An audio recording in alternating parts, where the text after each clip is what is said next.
열왕기상 19장 1절부터 10절까지의 말씀입니다. 열왕기상 19장 1절부터 10절까지의 말씀 한 절씩 교독한 뒤에 마지막 절은 함께 합독하도록 하겠습니다.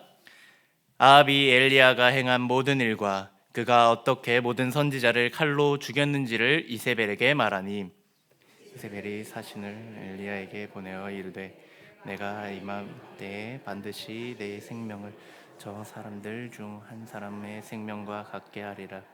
그렇지 아니하면 신들이 벌을 내림이 마땅하니라 한지라. 그가 이 형편을 보고 일어나 자기의 생명을 위해 도망하여 유다에 속한 브엘세바에 이르러 자기의 사환을 그곳에 머물게 하고 자기 자신은 광야로 들어가서 한 로뎀나무 아래에 앉아서 자기가 죽기를 원하여 이르되 여호와여 넉넉하오니 지금 내 생명을 거두시옵소서. 나는 내 조상들보다 낫지 못하나이다 하고 로뎀나무 아래에 누워 자더니 천사가 그를 어루만지며 그에게 이르되 일어나서 먹으라 하는지라. 즉 머리맡에 숯불에 구운 떡과 한 병 물이 있더라. 이에 먹고 마시고 다시 누웠더니 여호와의 천사가 또다시 와서 어루만지며 이르되 일어나 먹으라. 내가 갈 길을 다 가지 못할까 하노라 하는지라. 이에 엘리야가 먹고 마시고 그 물 40주야를 하나님의 산 호렙에 이르니라. 엘리야가 그곳 굴에 들어가 거기서 머물더니 여호와의 말씀이 그에게 임하여 이르시되 엘리야야 내가 어찌하여 여기 있느냐. 그가 대답하되 내가 만군의 하나님 여호와께 열심히 유별하오니 이는 이스라엘 자손이 주의 제단을 헐며 칼로 주의 선지자들을 죽였음이오며 오직 나만 남았거늘 그들이 내 생명을 찾아 빼앗으려 하나이다. 아멘. 살아계신 하나님의 말씀입니다. 성도님들, 보통 사람이 언제 가장 무너진다라고 생각하십니까? 보통 우리들이 생각하기에는 큰 어려움이 우리에게 닥칠 때 혹은 문제가 시작될 때 그때가 가장 힘들어진다라고 생각합니다. 그런데 꼭 그렇지만은 않습니다. 어떨 때는 오히려 큰 일을 다 마치고 난 뒤에 무너지기 쉽습니다. 긴장해서 버티다가 정작 일이 다 끝난 뒤에 갑자기 힘이 빠지는 것입니다. 행사를 잘 마쳤는데 몸이 아프기도 하고 큰 일을 감당했는데 오히려 그 뒤에 마음이 더 무너질 때가 있습니다. 남들이 볼 때에는 수고 많았습니다, 잘하셨습니다 라고 하는데 정작 내 속에는 이제는 못하겠다, 너무 지친다, 다 내려놓고 싶다, 이런 마음이 들 때가 있습니다. 오늘 본문에 나온 엘리야가 딱 그런 모습입니다. 열왕기상 18장 우리가 읽은 본문 앞에를 보면 엘리야는 정말 대담한 하나님의 종의 모습을 보여줍니다. 갈멜산에서 바알 선지자들과 대결합니다. 그리고 하나님께서는 그 불로 응답해 주십니다. 온 백성이 여호와 그는 하나님이로다 라고 외칩니다. 누가 보아도 엄청난 승리를 거두었습니다. 그런데 바로 이어서 19장으로 넘어오면 분위기가 완전히 바뀝니다. 그 담대하던 엘리야가 이세벨의 말을 듣고 도망가기 시작합니다. 광야로 들어가 로뎀나무 아래 앉아서 하나님 앞에 이렇게 이야기합니다. 여호와여 넉넉하오니 지금 내 생명을 거두시옵소서. 조금 전까지 불을 내려달라고 기도를 하던 그 사람이 이제는 자기 생명을 거두어 달라라고 하나님께 기도하고 있는 것입니다. 엘리야는 왜 그랬을까요? 오늘 본문은 단순히 엘리야가 우울했다, 엘리야가 힘들었다, 거기서 끝나지 않습니다. 오늘 본문은 우리에게 보여주신 것은 분명합니다. 하나님은 낙심한 종을 버리지 않으시고 다시 세우신다라는 것입니다.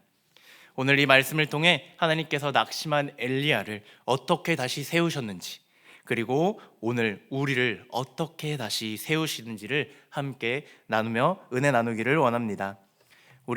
오늘 우리가 함께 본 말씀 3절과 4절 말씀을 한 번 더 함께 합독하도록 하겠습니다. 그가 이 형편을 보고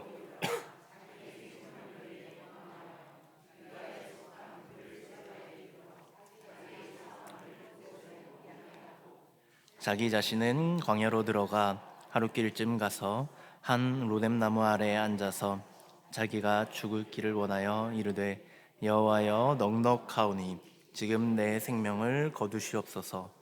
나는 내 조사장보다 낫지 못하나이다 하고. 아멘. 3절을 보면 엘리야가 그 형편을 보고 일어나 자기의 생명을 위하여 도망하였다라고 합니다. 그리고 이어진 4절을 보면 광야에 들어가 로뎀나무 아래에서 죽기를 원합니다. 그 엘리야, 하나님께 불을 내려달라고 구했던 그 바알 선지자들과 담대하게 싸웠던 그 엘리야가 왜 이런 모습이 되었을까요? 겉으로 보면 이유는 분명합니다. 이세벨이 사람을 보내서 내가 내일 이맘때까지 반드시 너를 죽이겠다, 그렇게 협박했기 때문입니다. 하지만 사실 그 말 한마디, 그 한마디 때문에 무너진 것이 아닙니다. 엘리야는 이미 너무 많이 지쳐 있었습니다. 갈멜산에서 엄청난 영적 싸움을 하였습니다. 긴장했고 애썼고 온 힘을 다 쏟았습니다. 몸도 지쳤습니다. 마음도 지쳤습니다. 그리고 아마 엘리야 안에는 이런 기대도 있었을 것입니다. 그래, 이제는 이스라엘이 돌아가겠지. 이제 아합도 이세벨도 꺾이겠지. 이제 부흥이 다시 일어나겠지.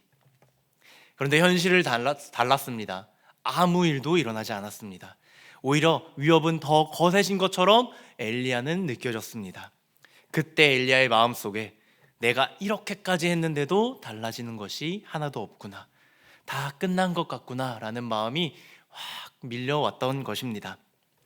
성도 여러분, 사람이 정말 낙심할 때는 단순히 일이 힘들어서만이 아닙니다. 내 기대와 현실이 차이가 클 때 사람은 더 무너집니다. 기도했는데 빨리 응답이 안 될 때, 열심히 섬겼는데 열매가 내 눈앞에 당장 보이지 않을 때, 가정에서 오랫동안 기도했는데 변화가 더디게 일어날 때, 교회에서 애썼는데 돌아온 것은 오히려 부담뿐이고, 그럴 때 사람들은 더 낙심하게 됩니다. 더구나 엘리야는 하나님의 일을 마치 혼자 짊어진 것처럼 여겼습니다. 10절을 보면 엘리야는 오직 나만 남았습니다 라고 말합니다. 이 말에는 엘리야의 지친 마음이 다 담겨져 있습니다. 이 일은 나 혼자 하고 있다, 아무도 없다, 이제는 끝이다. 그런데 성도 여러분, 하나님의 일은 혼자서 다 감당하는 것이 아닙니다. 한 사람이 다 떠받치고 있는 것이 아닙니다. 하나님께서 하시는 일입니다. 그런데 사람이 지치면 하나님의 일도 내 어깨에 매달린 것처럼, 내 어깨에 가득 담겨 있는 것처럼 느낄 때가 많습니다. 그때 더욱더 사람은 빨리 무너지게 됩니다. 우리도 그렇지 않습니까? 가정에서 나만 애쓰는 것 같다, 교회에서 왜 나만 하는 것 같지? 삶의 자리에서도 주님 언제까지입니까? 그런 마음이 들 때가 있습니다. 그런데 오늘 본문은 그런 우리를 정죄하지 않습니다. 왜 너는 약하냐? 오늘 그런 마음을 가지고 있냐라고 정죄하고 있지 않습니다. 오히려 하나님의 사람도 낙심할 때가 있다. 그러나 낙심했다고 끝나는 것이 아니라 그것을 보여주고 있습니다. 혹시 우리들의 마음속을 돌아본다면 이 시간 지쳐 있습니까? 아니면 신앙생활은 하고 있지만 속으로는 무너지고 있는 상황입니까? 그렇다면 기억했으면 좋겠습니다. 낙심이 찾아왔다고 해서 하나님께서 나를 떠나신 것이 아니다, 지쳤다고 해서 내 인생이 끝난 것이 아니다라는 사실을 말입니다. 오늘 우리가 함께 읽었던 본문 5절의 말씀도 함께 읽도록 하겠습니다. 로뎀나무 아래에 누워 자더니 일어나서 먹으라 하는지라. 아멘. 일어나서 먹으라. 이 장면은 참으로 은혜로운 장면입니다. 엘리야의 상황을 보면 지금 망자처럼 보입니다. 죽고 싶다고 말하고 있습니다. 어떻게 보면 선지자, 사역자의 모습이 아닌 것처럼 보여집니다. 그런데 하나님은 먼저 책망하지 않습니다. 엘리야야, 정신 차려라. 내가 어떻게 하나님의 종으로서 그럴 수 있겠냐라고 이야기하지 않으십니다. 하나님은 먼저 어루만져 주십니다. 그리고 먹이십니다. 이게 하나님의 마음입니다. 우리는 누가 지치고 무너지면 쉽게 판단할 때가 있습니다. 왜 저런 일에 무너지지? 왜 저 정도밖에 안 되지? 나는 더 힘든 일도 겪어봤었는데. 믿음이 없어서 그래. 더 정신 차려야지. 더 이 사역에 감당해야지. 라고 다그칠 때가, 쉽게 판단할 때가 있습니다. 그런데 하나님은 우리처럼 그런 마음으로 대하지 않으신다라는 것입니다. 하나님은 우리의 체질을 아십니다. 우리가 먼저인 줄을 아십니다. 우리가 얼마나 쉽게 지칠 수 있는 존재인지를 너무나도 잘 알고 계십니다. 그래서 낙심한 엘리야에게 하나님은 먼저 긍휼을 베푸십니다. 엘리야가 잘하고 있을 때만 먹이신 게 아닙니다. 갈멜산에서 승리한 뒤에 로뎀나무 아래에 주저앉아 있을 때에도 여전히 먹이시는 것입니다. 여기서 우리가 꼭 기억해야 할 것이 있습니다. 하나님은 우리를 먼저 일꾼으로 보지 않으시고 자기 백성으로 보신다라는 것입니다. 우리는 자꾸 하나님 앞에서 성과로 보상받으려고, 인정받으려고 합니다. 잘 섬기면 하나님께서도 기뻐하실 것 같고, 무너지면 하나님께서 실망하실 것처럼 우리는 생각합니다. 하지만 오늘 본문은 이야기합니다. 그것이 아니다라고. 하나님이 엘리야를 붙드신 이유는 그 순간 엘리야가 잘하고 있었기 때문이 아니라 하나님이 자기의 종을 버리지 않으시는 분이시기 때문입니다. 그리고 또 여기서 하나를 보게 됩니다. 하나님은 엘리야를 회복시키실 때 아주 실제적으로 돌보시고 계십니다. 떡을 주시고 물을 주시고 쉬게 하십니다. 이것은 몸이 영혼보다 더 중요하다라는 말이 아닙니다. 단순히 잘 먹고 잘 쉬면 다 해결된다라는 말이 아닙니다.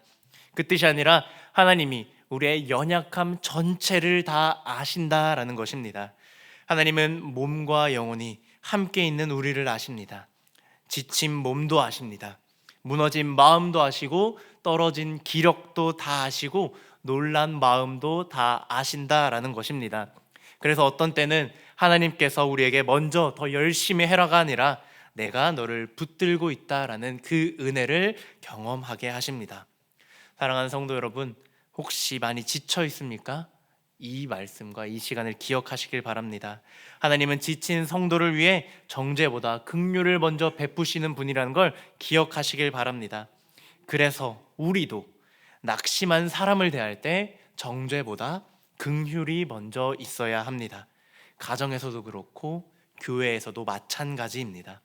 누군가 무너졌을 때 그 사람에게 필요한 것은 차가운 판단이 아니라 주님의 손길 같은 따뜻한 위로일 수 있습니다. 그런데 하나님은 단지 어루어 만져주시고 먹이시는 데서 끝나지 않습니다.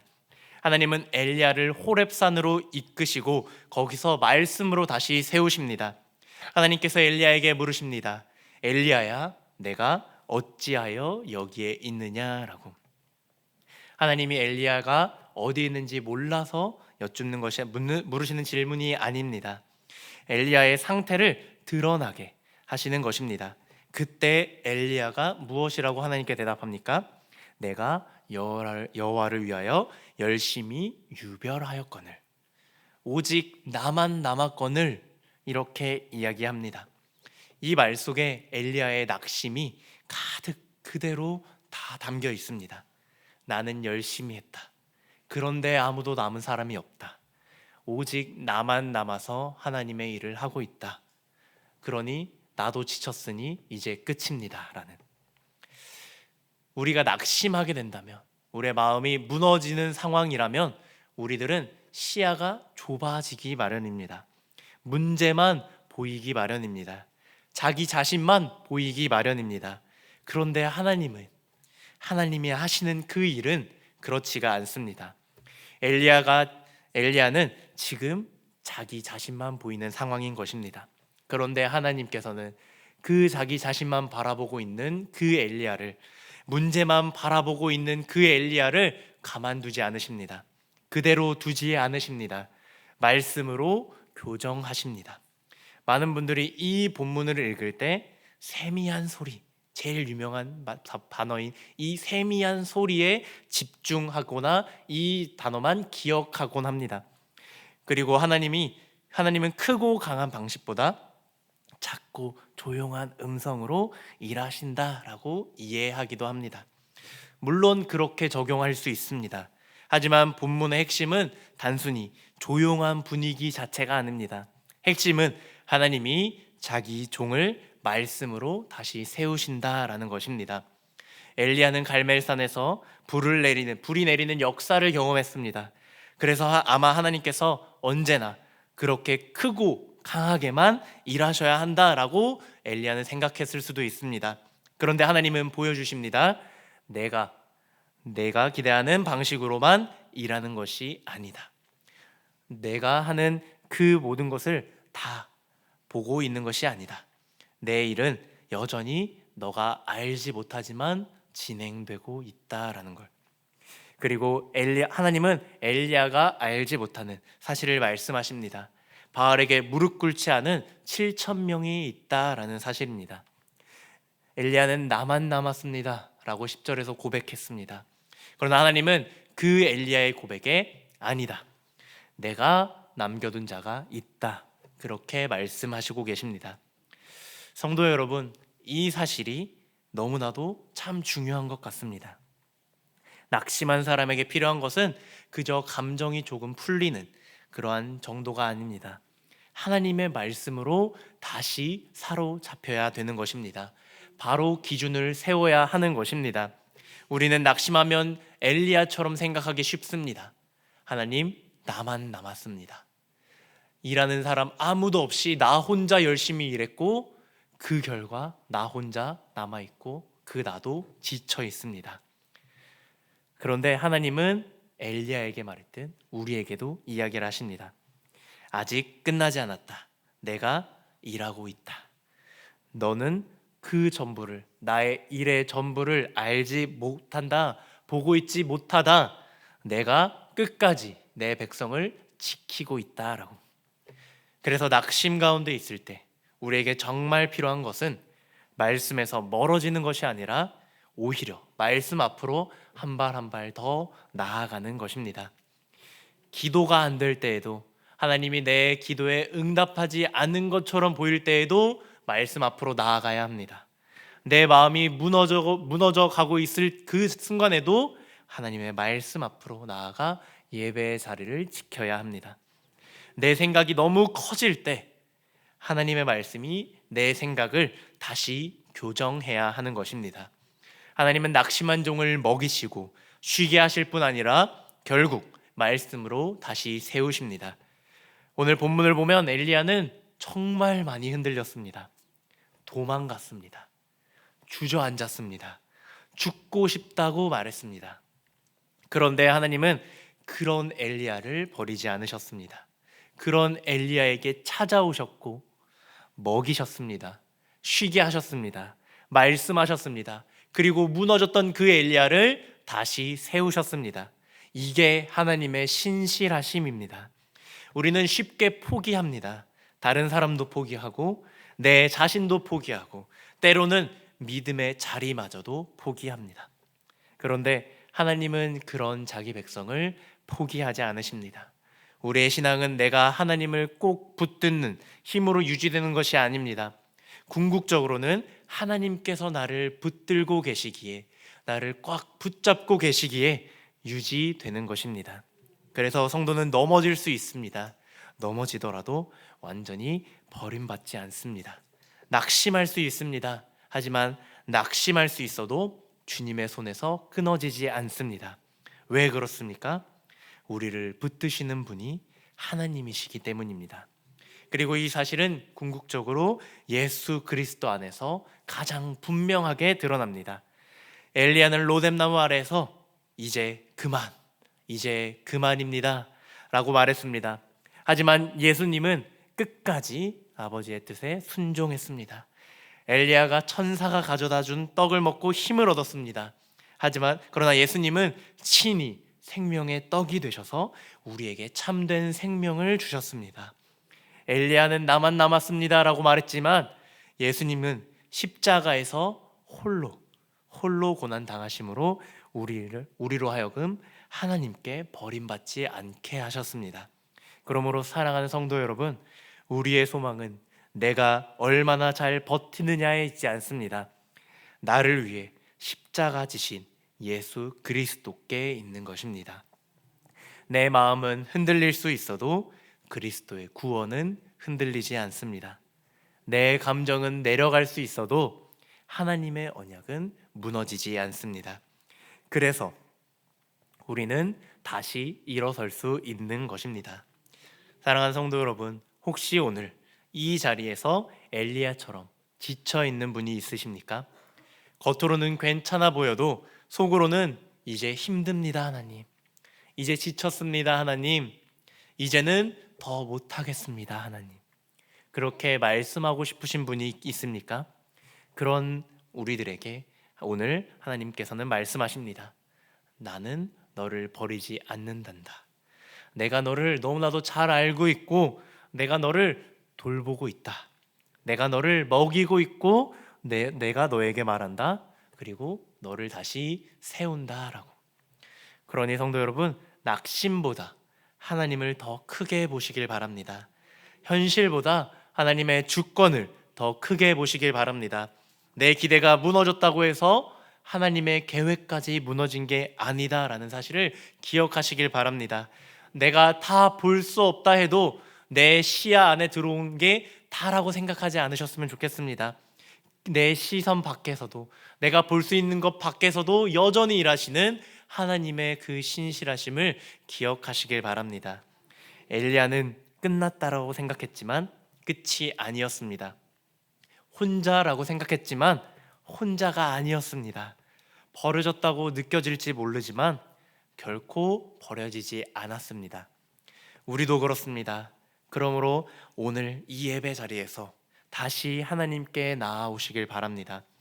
말씀 앞에 서시길 바랍니다. 내 짐을 주님께 맡기시길 바랍니다. 내 힘으로 버티려 하지 않고 나를 붙드시는 하나님의 은혜를 의지하길 바랍니다. 그러므로 엘리야처럼 무너져 좌절하며 나를 거두어 달라라고 이야기를 하는 모습 가운데 우리가 처해져 있다면 끝까지 하나님을 붙드시고 우리를 포기치 않으시는 그 하나님, 우리를 위해 열심히 일하시는 그 하나님을 붙드는 우리들 되기를 원합니다. 우리가 더 이상 내 주변에 사람도 없고 하나님도 없다, 나 혼자 이 고통을 다 감내해야 된다라고 느껴지는 그 순간에도 하나님께서는 주위에 사람을 붙여주시고 내 주위에 함께할 동역자를 붙여주신다라는 사실을 항상 준비해 주신다라는 사실을 우리가 기억하는 우리들 되면 좋겠습니다. 그런 우리들을 그렇게 사람을 보내어서 우리를 먹이셔서 하나님이 일하심으로 다시 세우셔서 하나님의 종으로서 살아가게끔 하십니다. 그 하나님께서 지친 우리의 마음을 일으켜 주시고 무너진 마음을 회복시키시며 맡기신 자리에서 다시 믿음으로 서게 하신다는 그 사실을, 그 신실하신 하나님을 꽉 붙드시는, 놓지 않으시는 우리들 되기를 간절히 소망합니다. 우리 이 시간